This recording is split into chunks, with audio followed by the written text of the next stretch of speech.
Olá, sejam bem-vindos ao canal Espiritualistas Livres. Hoje trago um pouco de conhecimento, trago para vocês as diferenças entre o umbral e as cidades trevosas. No início, trazemos até vocês a definição da palavra umbral. Segundo o dicionário informal, umbral tem o seguinte significado: ombreira da porta que se separa um cômodo do outro, lugar através do qual se consegue entrar e ir ao interior de porta de entrada limiar. Mas com relação ao texto tratado aqui, no atual momento, falaremos sobre o umbral, segundo a doutrina espírita.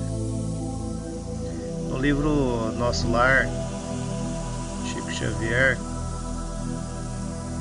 no capítulo 12, Lisias explica para André Luiz que o umbral começa na crosta terrestre e a zona obscura, e quantos no mundo não se resolveram a atravessar a porta dos deveres sagrados a fim de cumpri-los, demorando-se no vale da indecisão ou no pântano dos erros numerosos, completa dizendo: todas as multidões de desequilibrados permanecem nas regiões nevoentas que se seguem aos fluidos carnais.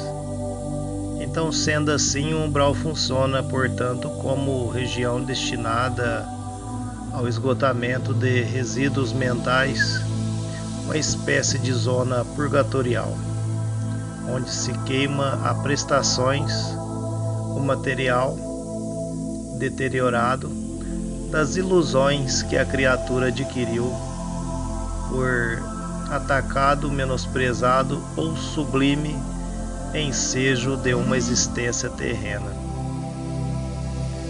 Já no livro Umbral, Projeções Mentais, Testemunhos e Resgates Espirituais, a médium Abel Glaser, pelo espírito de Caimbar Chotel, nos traz a seguinte definição: o umbral não é o inferno, um ambiente subterrâneo habitado pelos desencarnados e uma completa bagunça, além de permeado de sofrimento infligidos por criaturas diabólicas, onde se passará o restante da eternidade. Está longe disso. Trata-se de um lugar mais sombrio que as colônias espirituais, mas não se trata de um lugar de tortura proposital de espíritos conduzida por outros espíritos designados para isso, como uma alegórica imagem do inferno, retratado por outros entendimentos filosóficos ou religiosos. Glaser. O Espiritismo aponta o umbral como uma zona vibratória específica que congrega muitos desencarnados sofredores, mas sem a criaturas diabólicas, mas para praticar torturas sem medidas. Trata-se de um cenário lúgubre, pois inspira tristeza e dor e sofrimento, emanados do próprio espírito que ali habita transitoriamente. Allan Kardec, no livro O Céu e o Inferno, nos diz: o Evangelho não faz menção alguma do purgatório, que só foi adquirido pela Igreja no ano de 593. É inconstantemente um dogma mais racional e mais conforme com a justiça de Deus que o inferno, porque estabelece penas menos rigorosas e resgatáveis para as faltas de gravidade mediana e princípios de purgatório. Funda-se na equitude, pois é a detenção temporária e a concorrer com a perpétua condenação que julgar de um país que só tivesse a pena de morte para todos os delitos. O Espiritismo não nega, mas confirma a penalidade futura. O que ele destrói é o inferno localizado com as suas fornalhas e penas irremessíveis. No Livro dos Espíritos, na pergunta 1012 de Allan Kardec, pergunta aos espíritos: haverá no universo lugares circunscritos para penas e gozos do espírito, segundo os seus merecimentos? Já respondemos esta pergunta. As penas e gozos são inerentes ao grau de perfeição dos espíritos. Cada um tira de si mesmo um princípio de sua felicidade ou de sua desgraça, e com ele estão para toda parte, nenhum lugar circunscrito e fechado existe especialmente destinados a uma outra coisa. Quando ao menos encarnados, esses são mais ou menos adiantados ao mundo que habitam. Allan Kardec continua de acordo, então, que vindes de dizer o inferno e o paraíso não existe tais como o homem os imagina? Resposta dos Espíritos: são simples alegorias. Por toda parte há espíritos ditosos e inditosos. Entretanto, conforme também já dissermos, os espíritos de uma mesma ordem se reúnem por simpatia, mas podem reunir-se onde queiram quando são perfeitos. A localização absoluta das regiões das penas e das recompensas só a imaginação do homem existe, provém da tendência a materializar, circunscrever as coisas cujo a essência infinita não lhe possível compreender. Então devemos deixar bem claro aqui que o umbral é uma região fluídica, como todo ambiente espiritual, e aos desencarnados, habitantes deste local, influem e muito nesse ambiente, através de suas emanações mentais.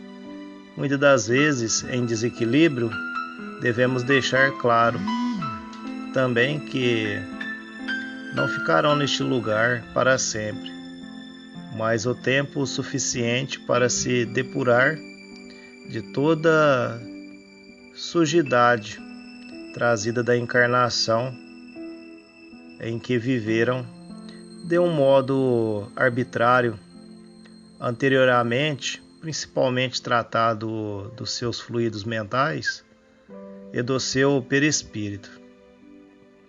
Como a relação e a diferença de umbral e cidades trevosas, ela se dá da seguinte maneira: pense no umbral como uma cidade e nas cidades trevosas como um bairro, mantendo-se suas conjunções, suas características herdadas pelo seu meio social e pela comunidade ali. Existente pensa um umbral como uma cidade onde se tem prefeitos, vereadores e seus subordinados em seus relativos cargos. Já as cidades umbraínas têm seus representantes,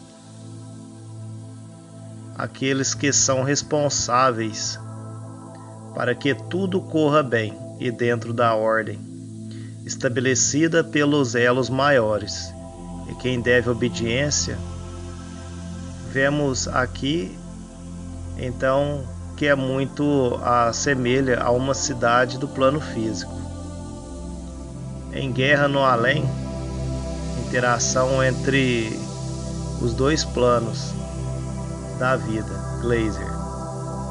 Vemos o seguinte: as comunidades se formam, pois também as zonas umbraínas, a partir de uma função delas surgem os líderes e os grupos dirigentes. Estruturam-se estas cidades tal como as existentes no plano físico, visto que os espíritos, quando desencarnados, carregam consigo a memória de suas últimas vivências na crosta. Tudo depende do grau evolutivo atingido pelos espíritos. Os mais embrutecidos raramente aceitam viver em grupo, pois falta-lhes qualquer senso de disciplina e obediência. Por outro lado, espíritos mais esclarecidos e inteligentes, embora norteiem seus atos ao mal, busquem formar organizações para conviver, tais cidades como vilas no umbral. Glazer. Nessa cidade umbraína, além de haver uma organização, assim como no plano físico, os espíritos dividem-se também por graus de superioridade, desde os mais embrutecidos aos mais inteligentes. E organizados nessa cidade há também muitas formas de organização. Existe rivalidade e grupos de inimigos lutam entre si, visando alcançar a hegemonia de um sobre os outros. Além de buscar atacar cidades espirituais evoluídas e seus postos socorros, outra de suas atividades é acompanhar de perto a vida dos encarnados. As construções edificadas em zonas do umbral, erguidas com a matéria-prima rudimentar encontrada nessa região, buscam se espelhar-se naquelas existentes da crosta terrestre, apesar de não conseguirem plenamente, tornando-se meras caricaturas geralmente disformes. No livro Memória de um Suicida,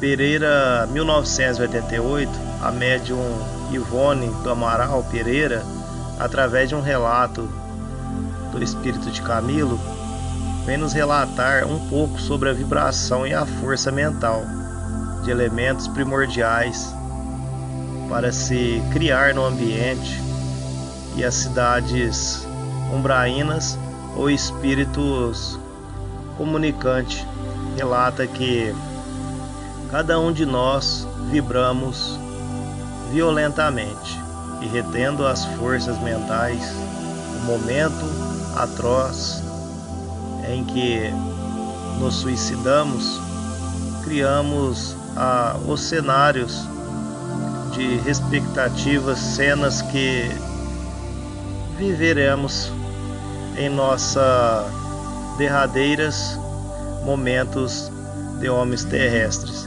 tais como cenas refletidas ao redor de cada um levantam a confusão, a localidade, espalhavam tragédias e o inferno por toda parte, vivenciando as aflições superlativas, os desgraçados prisioneiros Pereira. 1986. Umbral é um lugar de passagem.